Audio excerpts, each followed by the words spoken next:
Maintenant, vous savez. Maintenant, vous savez pourquoi est-ce que j'ai fait ce pari pascalien. Maintenant, vous savez pourquoi j'étais convaincu que François-Xavier pouvait nous apporter quelque chose de différent. Et je le remercie de l'énergie non seulement avec laquelle, François-Xavier, tu déploies ta pensée, ça je n'avais pas de doute. Mais il y a une chose que j'aime beaucoup chez toi, c'est que tu te laisses aussi toucher par les gens que tu rencontres. Et la façon dont tu as parlé hier, de la rencontre et de l'échange que vous avez eu avec ces 4 agriculteurs, je pense que c'est quelque chose qui a parlé à beaucoup des personnes qui étaient ici présentes. Merci à toi de redonner cette dignité dans ce combat à notre famille politique.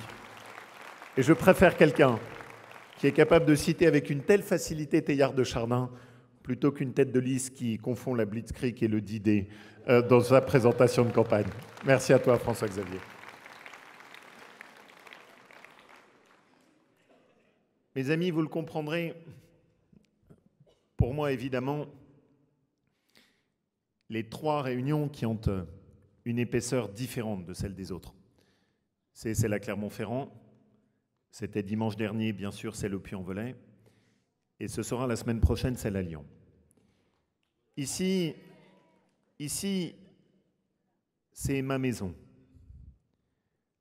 Avec la plupart des visages qui sont ici, il y a des histoires communes.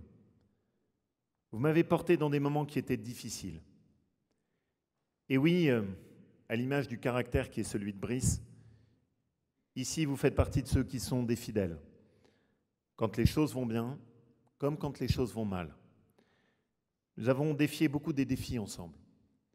Nous avons été capables de gagner cette région que personne ne pensait que nous gagnerions. Nous l'avons fait dans une vraie unité. Nous l'avons porté dans ce rassemblement de la droite et du centre auquel j'ai toujours cru. Et depuis, nous offrons ensemble, avec votre soutien, l'image de ce que peut être un bout de France, quand on y veille avec nos valeurs, quand on veille tout simplement à ne pas gâcher l'argent qui nous est confié, quand on veille à investir pour préparer les projets de la génération qui nous suivra, quand on veille surtout, et c'est ma principale préoccupation, à ce que chaque jour dans notre action, on ne trahisse pas les engagements qu'on a pris avec vous. Je suis fier de porter cette région qui est la nôtre, parce que cette région est précisément celle de nos racines, qu'elle est celle de nos espoirs, qu'elle est celle de notre avenir. Je suis fier de ce que nous construisons ensemble en Auvergne-Rhône-Alpes, en faisant un modèle de ce que peut être une France qui réussit, mais qui n'oublie pas qui elle est et d'où elle vient. Et c'est aussi pour moi l'occasion de vous remercier profondément de m'avoir toujours porté et de m'avoir toujours fait confiance. Merci à vous, qui avez toujours été mes compagnons.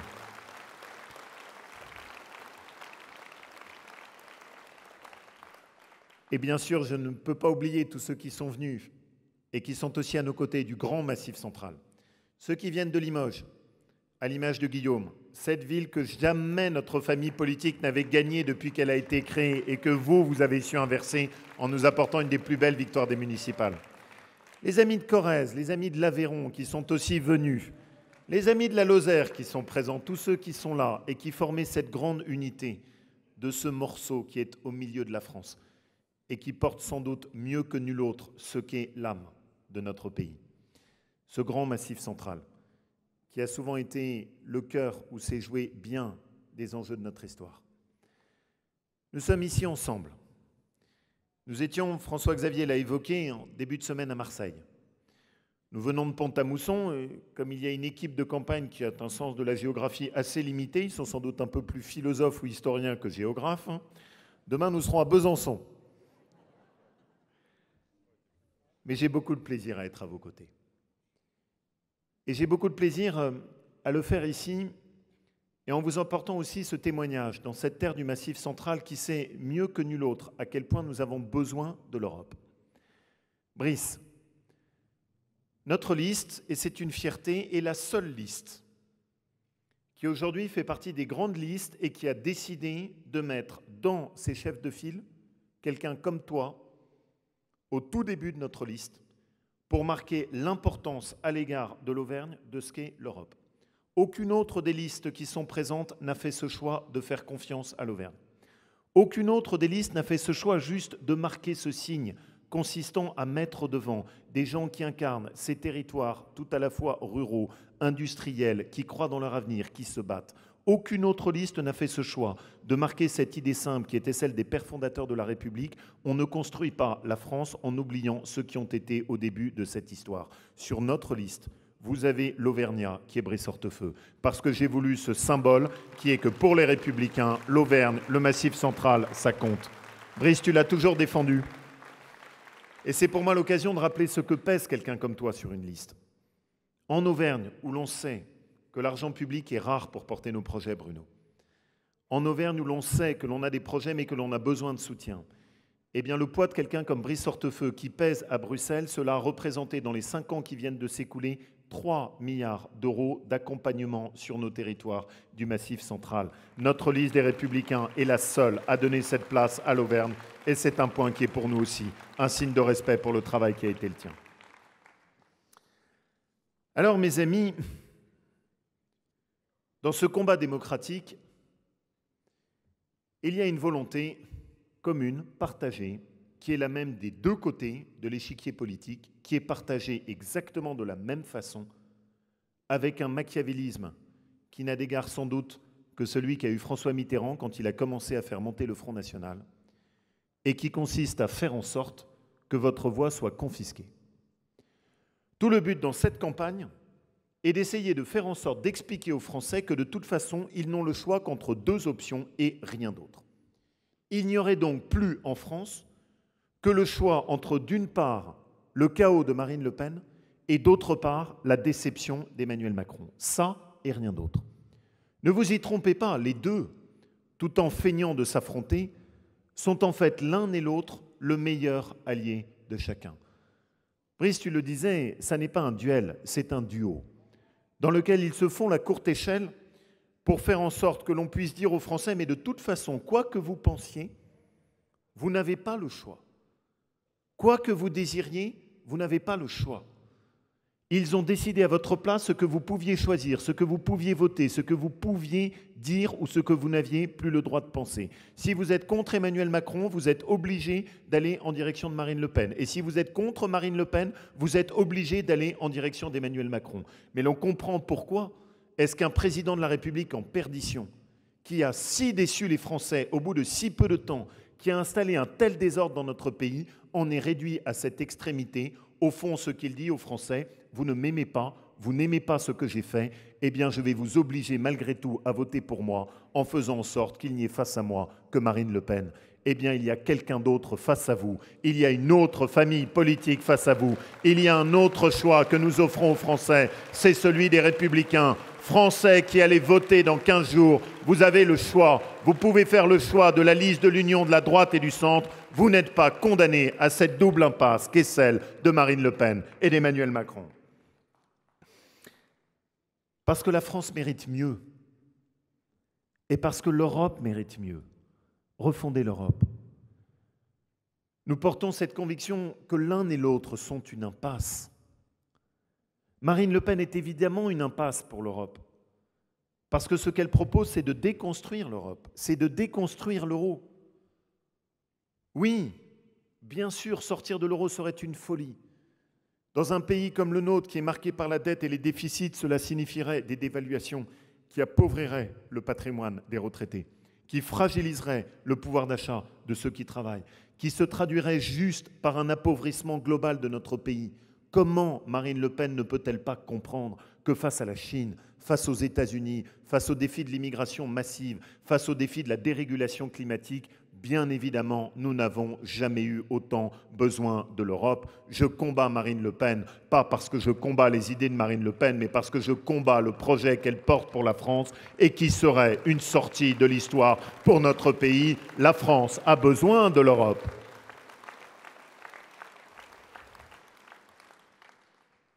Mais de l'autre côté, ce que fait Emmanuel Macron est tout autant une impasse. Au fond, il est en train de dire que tous ceux qui doutent, Jean-Pierre, de ce qu'est devenue l'Europe seraient donc des populistes et qu'il faudrait rayer tout cela d'un trait de plume, les ostraciser, les bannir du champ de la République Et expliquez donc ainsi que soit on signe en bas à droite tout ce que fait l'Europe, soit on est contre l'Europe. Eh bien nous ne croyons pas cela.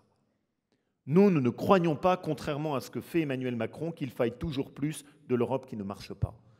Nous ne croyons pas, contrairement à Emmanuel Macron, qu'il faut poursuivre en accélérant juste un peu plus le même chemin que celui qui est en ce moment suivi. Nous croyons dans la vision européenne. Mais nous croyons profondément que l'Europe s'est fourvoyée depuis trop longtemps. Nous croyons qu'il faut garder cette vision européenne, mais qu'il faut remettre l'Europe sur le droit chemin, refonder l'Europe, retrouver l'Europe que nous aimions, retrouver l'Europe qui marchait, retrouver l'Europe qui protégeait, retrouver l'Europe qui était capable de nous défendre parce qu'elle savait qui elle était, retrouver l'Europe puissance qui n'accepte pas de se coucher quand un président américain comme Trump nous explique que c'est lui qui va décider à notre place avec qui nous avons le droit de commercer ou avec qui nous n'avons pas le droit de commercer. Nous croyons dans l'Europe qui redresse la tête. Refonder l'Europe. Et pour cela, les deux chemins qui sont proposés sont des impasses. Le projet d'Emmanuel Macron pour l'Europe, mais c'est toujours plus de la bureaucratie bruxelloise. Lui qui a proposé en 2 discours de créer 15 agences supplémentaires. Mais l'Europe d'Emmanuel Macron, c'est toujours plus d'impôts.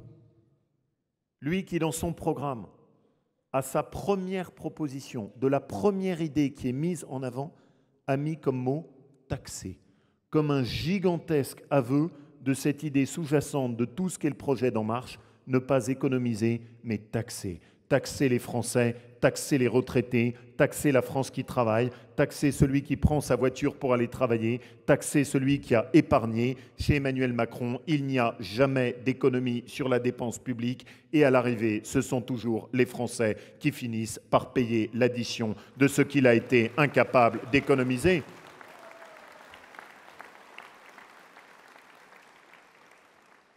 Et oui, une de nos fiertés, c'est d'être aujourd'hui dans la région la mieux gérée de France. Et oui, une de nos fiertés, c'est parce que nous avons été capables d'économiser l'argent public et de baisser les dépenses de fonctionnement de la région, d'être la seule région qui a baissé ses taxes sur l'essence, comme j'aimerais qu'Emmanuel Macron revienne sur les augmentations de taxes sur le carburant qu'il a décidé en 2018, qui n'ont pas été annulées, qui sont toujours appliquées et dont ils ont soigneusement évité de parler tout au long du grand débat. Mais les Français qui, eux, constatent que les prix de la pompe à essence n'ont de cesse à nouveau d'augmenter, eux ne l'ont pas oublié. Ce prix que les Français acquittent, c'est souvent la petite différence entre ce que gagne quelqu'un qui va travailler loin de chez lui pour un salaire modeste et ce qu'il toucherait en restant chez lui, en cumulant les prestations sociales et en vivant de l'assistanat.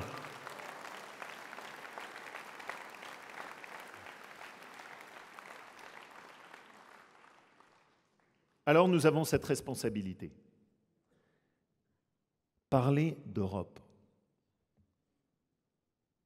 Pas parler de Bruxelles. Pas parler d'une construction administrative. Pas parler de la Commission, parler d'Europe. Cette Europe qui a été inscrite par les pères fondateurs sur le drapeau. Au moment où les pères fondateurs de l'Union européenne choisissent cet emblème, que font-ils? Ils choisissent les étoiles de la couronne de la Vierge. Et ils ne font pas un projet administratif, ils font une civilisation. Le général de Gaulle, quand il prend la main d'Adenauer et qu'il veut marquer la réconciliation allemande, où va-t-il? Il ne va pas à Paris, il ne va même pas à Versailles, il va à Reims. Il va devant la cathédrale de Reims, qui avait été détruite par les bombardements, où il y a cette statue admirable, incarnation de l'art chrétien, d'un ange souriant qui accueillait tous ceux qui passaient ce porche et qui avait été détruit par la barbarie de la Première Guerre mondiale, puis par celle de la Seconde Guerre mondiale. Il prend la main de Konrad Adenauer et il lui dit, dans ce lieu qui incarnait les racines de l'Europe, nous allons bâtir une autre Europe. Ils font un projet de civilisation. Et ils sont habités par cette question. Est-ce que la voix de l'Europe est condamnée à l'oubli? Ou est-ce que l'on peut redonner un souffle, redonner de l'envie, retrouver un désir? Pourquoi est-ce que nous sommes là? Parce qu'au fond, nous nous posons exactement la même question. Cette question, c'est celle qui consiste à se dire, mais va-t-on devoir renoncer à notre mode de vie?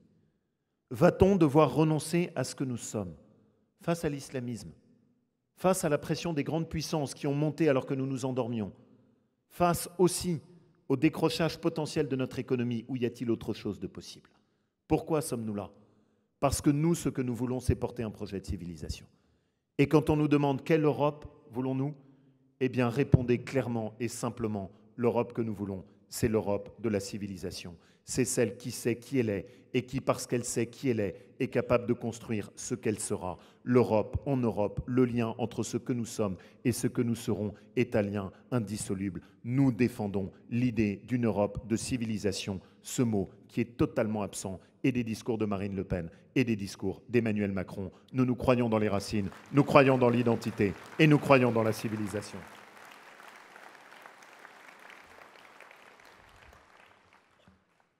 Et j'ai souhaité qu'autour de François-Xavier, il y ait une équipe qui puisse le porter, un trio, à l'image d'Arnaud, à l'image d'Agnès. J'ai aimé cette idée qu'à travers François-Xavier, on puisse se redonner cette vision. Vous savez, il y a un moment où c'était tellement ahurissant. On était dans ce débat où ils avaient mis les différentes têtes de liste. Ce débat inepte dans lequel vous avez 20 personnes qui sont autour des pupitres et on n'arrive plus à savoir ce que qui que ce soit veut dire. Et au début, France Télévisions avait demandé à chaque tête de liste d'exhumer un objet symbolique de ce qu'ils pensaient de l'Europe, de ce qu'était leur vision profonde de leurs aspirations. La tête de liste du Rassemblement national avait sorti une passoire rouge. Une tête de liste, je ne me souviens même plus de son nom, avait sorti une paire de menottes sur laquelle il avait mis des bouts de scotch jaunes. Je me disais, mais ce n'est pas possible que la politique française soit devenue cela. Une politique qui a connu Edgar Faure, qui a connu Pierre Mendès France, qui a connu le général de Gaulle, qui a connu Jules Ferry, qui a connu Gambetta, et on se retrouve à des débats télévisés où des personnages grotesques sortent les objets les plus ineptes les uns des autres. Et vous aviez la tête de liste En Marche qui, elle, avait sorti du piment d'Espelette. François-Xavier, lui, a sorti un livre. Alors certes, pas la collection intégrale de Teilhard de Chardin, mais enfin, c'était quand même l'Iliade d'Homère. Merci François-Xavier d'avoir restauré la dignité de la politique dans ce moment que j'ai adoré. Autour de toi, il y a une équipe jeune et il y a une équipe qui a de l'expérience et j'aime qu'il y ait les deux. Il y a Gaëtan, il y a Bertrand, il y a Maxime, il y a Guillaume qui a fait partie de cette équipe des tombeurs de Limoges. Il y a Stéphanie qui fait partie de nos talents de la Loire et qui est d'une fidélité que j'ai toujours pu apprécier.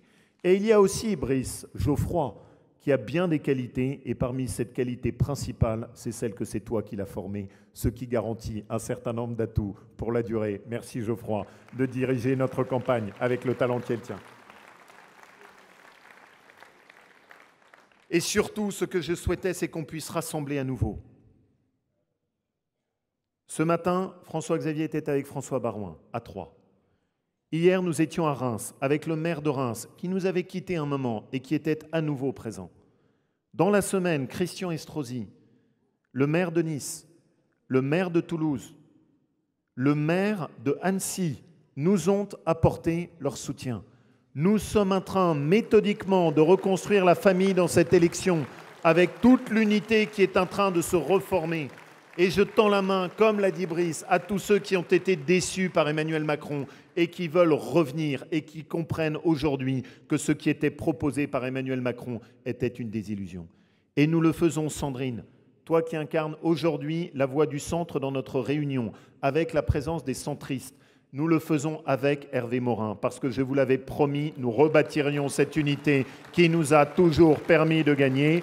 Aujourd'hui, nous sommes une liste qui rassemble à la fois la droite et le centre, avec le soutien de CPNT. Ce sont des fondations sur lesquelles nous construirons les victoires de demain et qui nous emmèneront jusqu'en 2022. Je remercie Hervé Morin de nous avoir permis de retrouver la vraie voix du centre en France.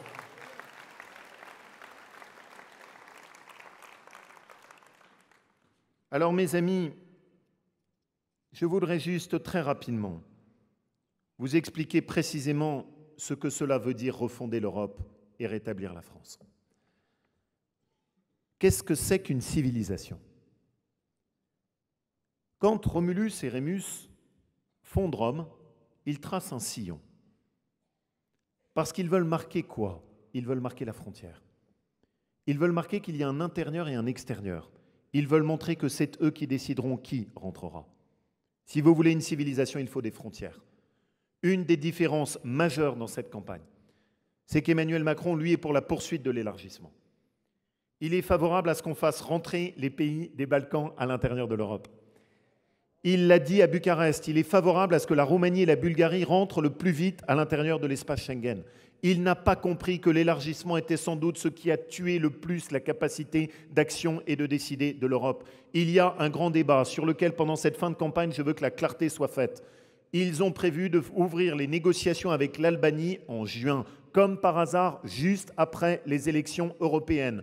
Eh bien, j'exige du président de la République qu'il clarifie ses positions et qu'il nous dise si oui ou non il s'engage à ce que la France oppose son veto. Nous, tous nos candidats sur notre liste, ont pris un engagement solennel. Ils voteront pendant tout leur mandat contre toute décision qui ouvrirait la voie à des élargissements supplémentaires. C'est fini l'élargissement qui a affaibli l'Union européenne.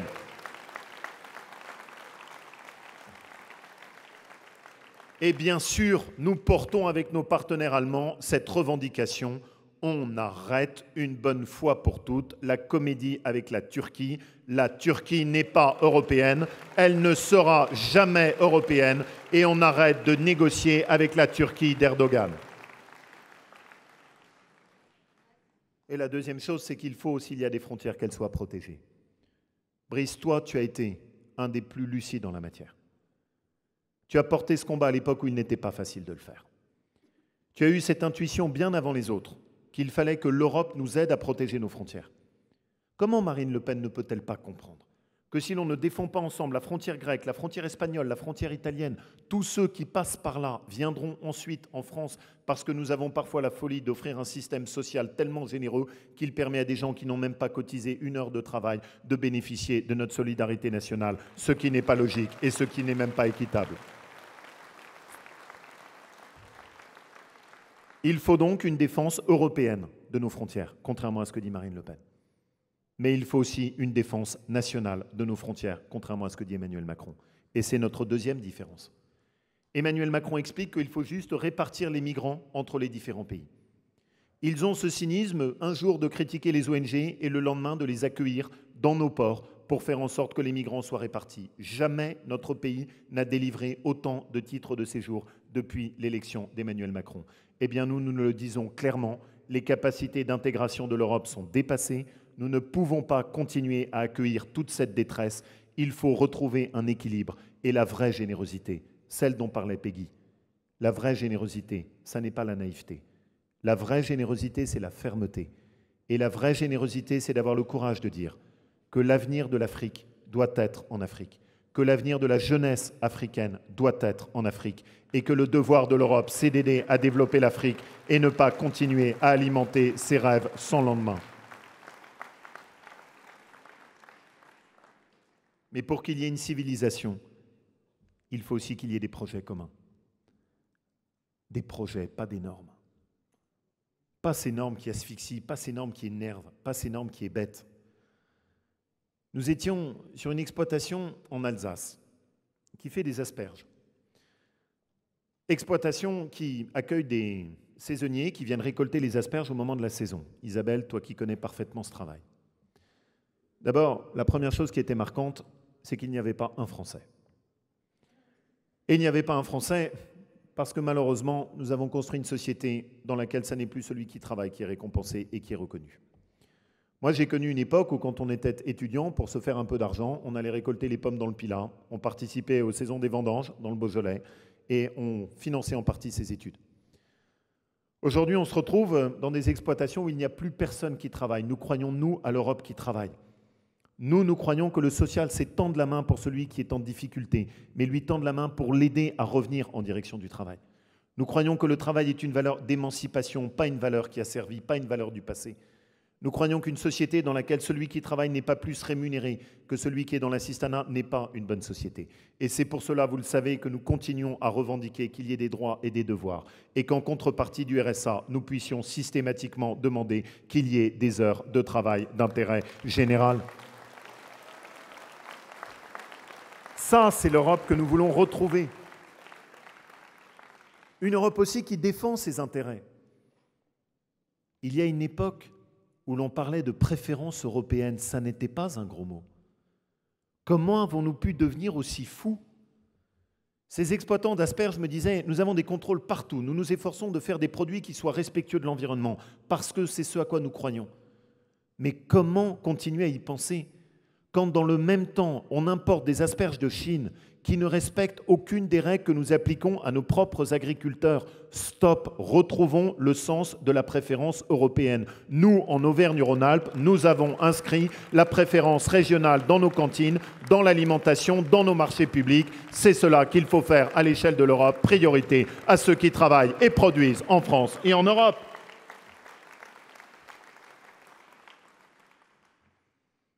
Et enfin, une civilisation. C'est ce dont tu parles si bien, François-Xavier. C'est une culture, c'est une âme. C'est une transmission. Cette civilisation, aujourd'hui, elle est mortelle. Elle est mortelle parce que certains veulent la tuer. Elle est mortelle parce qu'il y a des gens qui sont nés, qui ont été élevés en France, en Europe, qui ont tout reçu de notre continent et qui ont tourné leur haine. À tel point qu'ils détestent tout ce que nous sommes et qu'ils veulent détruire tout ce que nous portons. Et nous sommes d'une naïveté effrayante.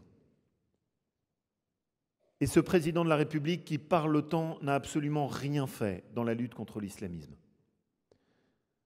Il y a une époque où, quand la République décide la laïcité, elle prend des mesures qui étaient parfois très dures contre l'Église catholique. Et l'Église catholique a accepté alors de s'adapter, pour laisser cet espace qui était l'espace de la laïcité. Et aujourd'hui, alors même que nous faisons face à une menace d'une toute autre nature, qui elle tue, qui elle veut détruire, qui elle veut mettre à bas tout ce que nous sommes, tout ce à quoi nous croyons, eh bien que faisons-nous? Rien. Nous sommes soumis, nous ne réagissons pas, nous ne prenons pas les mesures qui s'imposent. Ces soldats que tu as évoqués et auxquels nous rendrons hommage à la fin de notre rencontre, ils ne sont pas morts pour rien. Ils sont morts parce qu'ils portaient quoi? Ils sont morts parce qu'ils portaient cette conviction que la France doit défendre ses valeurs partout, qu'elle doit le faire en France, qu'elle doit le faire sur les théâtres de guerre, qu'elle doit le faire dans le Sahel, dans la lutte contre Daesh. Ces soldats sont morts pour nos valeurs. Ils sont morts parce qu'ils ont considéré qu'il y avait quelque chose de plus important que leur vie. Eh bien, nous devons à ces soldats qui sont engagés partout de prolonger leur combat. Et de prolonger ce combat dans une lutte contre l'islamisme intégriste. Nous leur devons d'arrêter la naïveté. Dans cette campagne des Européennes, En Marche ne parle pas de l'islamisme intégriste. Nous en parlons parce que nous avons à cœur de faire en sorte qu'enfin nous ouvrions les yeux. Il y a des mesures qui doivent être prises de toute urgence. Nous avons proposé qu'il y ait un pacte européen contre l'islamisme, que dans ce pacte, d'abord, nous puissions décider de fermer toutes les mosquées salafistes qui sont en Europe. Toutes les mosquées salafistes qui sont en Europe. Nous avons proposé ensuite, et c'est une telle évidence, que tout imam qui prêche la haine se voit immédiatement interdit de pouvoir continuer à faire ce travail de propagande et de sape de l'Europe et de la France qui a lieu chaque vendredi à l'ombre des mosquées. Il y a des imams à Toulouse qui ont appelé à tuer les Juifs. Il y a plus de 2 ans, ces imams continuent à faire leur prêche. Je ne peux pas accepter qu'on laisse cela continuer. Tous les imams qui doivent et qui prêchent la haine doivent se voir interdit la possibilité de continuer de le faire.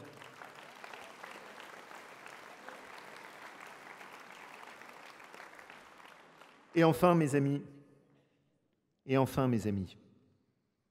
y a la question des djihadistes. Je suis allé à Mossoul. J'ai vu en Irak ce qu'avaient fait les djihadistes. J'ai vu cette ville qui a été entièrement détruite. J'ai échangé avec ces femmes yézidis qui ont été réduites en esclavage sexuel par les djihadistes qui les avaient asservies et qui se les revendaient l'une à l'autre. J'ai vu parfois ces femmes qui ont été meurtries dans leur chair et dont le regard semblait éteint par la souffrance. J'ai vu ce building qui est au cœur de Mossoul et qui était un des emblèmes de la dictature de Daesh, où ils prenaient leurs victimes en leur mettant un sac sur la tête et en les projetant du haut de ce building qui faisait une dizaine d'étages, pour qu'ils agonisent ensuite pendant des heures avec le cou brisé. J'ai vu ce terrain de foot au cœur de Mossoul, où le jeu consistait à prendre des enfants et à les faire jouer au foot, non avec des ballons de football, mais avec les têtes décapitées de ceux qui avaient été tués uniquement parce qu'ils ne partageaient pas leur religion. Et je garde en moi le souvenir de cet échange avec ce prêtre orthodoxe qui m'avait dit cela avec une limpidité si simple. Ce sont les mêmes chez vous. Et si vous ne réagissez pas, vous connaîtrez le même destin. Comment peut-on un seul instant envisager que ces djihadistes reviennent en France et en Europe? Le président de la République a accepté que 200 djihadistes reviennent d'ores et déjà sur le sol français et sont d'ores et déjà revenus dans notre pays. Eh bien nous le disons avec la plus grande netteté, que l'Europe organise un tribunal international en Irak, que ce tribunal international en Irak juge les djihadistes là où ils ont commis leurs crimes, qu'ils soient condamnés là où ils ont commis leurs crimes et qu'ils restent là où ils ont commis leurs crimes. Les djihadistes ne doivent pas revenir en France ou en Europe.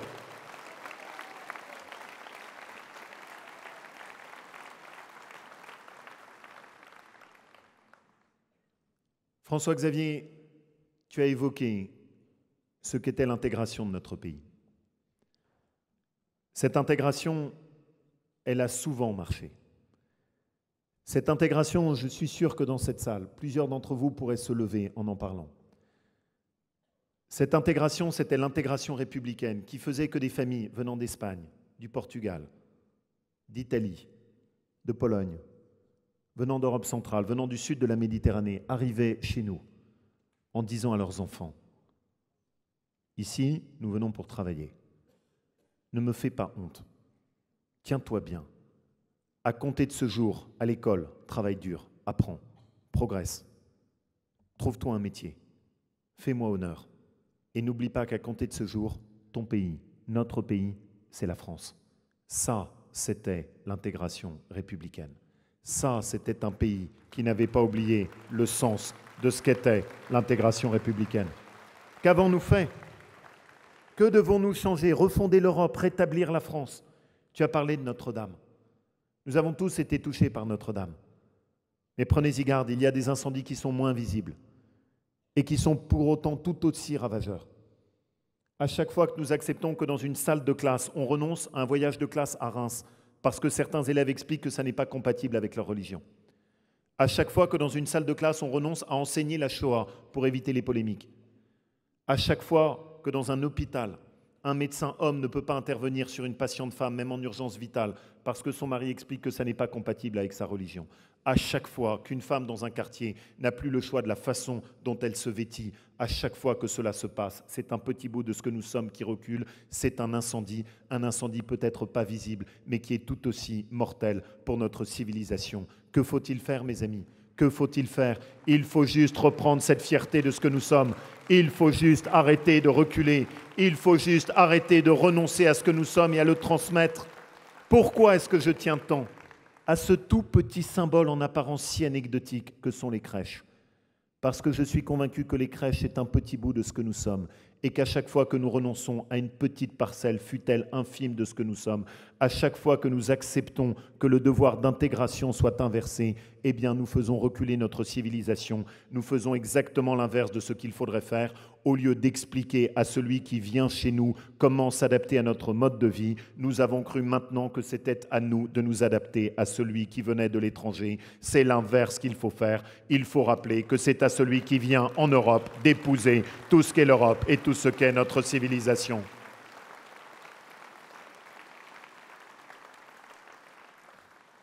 Mes amis, nous sommes l'Auvergne. Cette terre a tant à dire. C'est une terre où nous avons toujours refusé de nous soumettre. C'est une terre où nous avons toujours vu un peu plus grand que ce que nous étions. Cette terre, c'est celle des Arvernes, qui fait ce cri de gloire, qui préserve l'honneur du combat des Gaulois face à Jules César, qui a cette audace incroyable de franchir l'école qui séparait l'Ardèche et la Haute-Loire en plein hiver pour arriver dans l'Empire arverne qui ne s'y attendait pas et qui pour autant a ce sursaut de défense qui nous amène la victoire de Gergovie. Cette terre, c'est celle ensuite qui a incarné l'équilibre de l'Empire gallo-romain et qui a permis le croisement, le meilleur des croisements entre une culture qui était à la fois une culture gauloise, germanique et la culture romaine.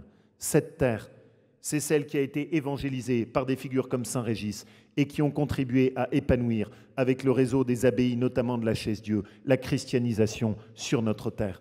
Cette terre, c'est celle qui a été construite par des agriculteurs qui l'ont passionnément et patiemment défrichée pour faire en sorte qu'elle puisse porter l'avenir de leurs enfants. Cette terre, c'est celle qui, à l'époque moderne, a été capable, avec Blaise Pascal, d'amener à la fois cette conciliation merveilleuse entre l'esprit critique et la persévérance dans la foi chrétienne.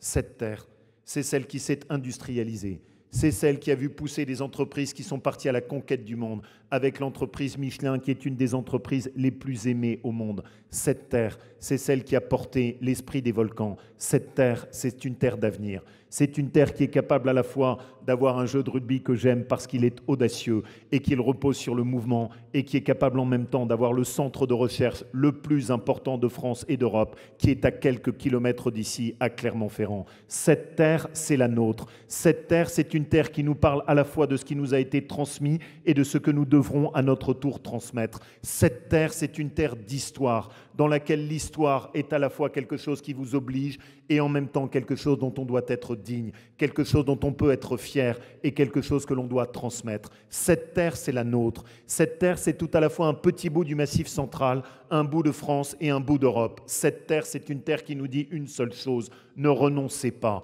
arrêtez de vous soumettre, redressez le regard, assumez ce que vous êtes, porter ce combat qui est le seul vrai combat qui vaille en politique, refonder l'Europe, rétablir la France. Les autres veulent se battre les uns les autres. Eh bien, nous proposons le seul combat qui vaille, celui qui consiste à retrouver son identité et redonner un sens à son avenir. Refonder l'Europe pour rétablir la France. Vive l'Europe et vive la France!